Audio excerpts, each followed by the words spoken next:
Hallelujah, hallelujah. യേശുവേ നന്ദി, യേശുവേ സ്തുതി, യേശുവേ ആരാധന, യേശുവേ മഹത്വം. എൻ്റെ ഒരു സാക്ഷ്യം, ഇന്ന് നേരം വെളുത്ത് 3:30 മണിയായപ്പോൾ എനിക്ക് അവിടെ ഇരുന്നുകൊണ്ട് ഞാൻ കർത്താവിനോടൊരു കാര്യം ചോദിച്ചത്, ഇന്ന് ബ്രദർ വചനം പറയുമ്പോൾ എനിക്ക് കെട്ടിപ്പിടിക്കുന്ന ഒരു അനുഭവം ഉണ്ടാക്കി തരണമെന്നു. പ്രൈസറോ. അത് വചനം പറഞ്ഞുകൊണ്ടിരിക്കുമ്പോൾ തന്നെ ഞാനിങ്ങനെ കണ്ണീര് വന്നുകൊണ്ട് ഞാനിങ്ങനെ ഇടയ്ക്ക് വായം വിളിച്ചിരിക്കും. കാരണം ഈ പറയുന്ന വചനം അത്ര ആഴമേറിയ വചനമാണ്. അവൻ ലാസ്റ്റത്തെ വചനം പറഞ്ഞു. കാരണം അന്ധന മണ്ണിൽ തുപ്പിക്കൊണ്ട് ചെളിയുണ്ടാക്കി കണ്ണിൽ പൊത്തി സീലാകുളത്തിൽ പോയി കഴുകാൻ പറഞ്ഞ വചനം പറഞ്ഞപ്പോൾ തന്നെ എനിക്കൊരു അനുഭവം ഉണ്ടായത്, യേശുനാഥൻ എന്നെ കെട്ടിപ്പിടിക്കുന്ന അനുഭവം. Praise the Lord.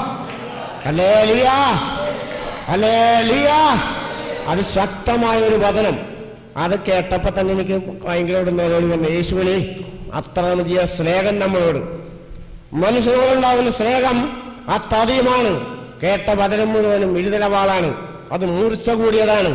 അത് മാംസപേശികളെല്ലാം തുളച്ചു കയറുന്ന വചനമാണ് എന്ന് വചനം പറഞ്ഞത്. അതോടൊപ്പം തന്നെ ഈ സഹോദരന്മാര് സങ്കീർത്തനം പാടുമ്പോൾ തന്നെ എന്തോ ശക്തി ഉള്ളിലേക്ക് കിടന്നു, നല്ല സൗഖ്യം കിട്ടുന്നു. Praise the Lord. അതാണ് സങ്കീർത്തനത്തിന്റെ ശക്തി എന്ന് അതും മനസ്സിലായി. Praise the Lord. കൈയടിക്കാം, കർത്താവിന് നന്ദി പറയാം. യേശുവേ സ്തോത്രം, യേശുവേ നന്ദി. Next please.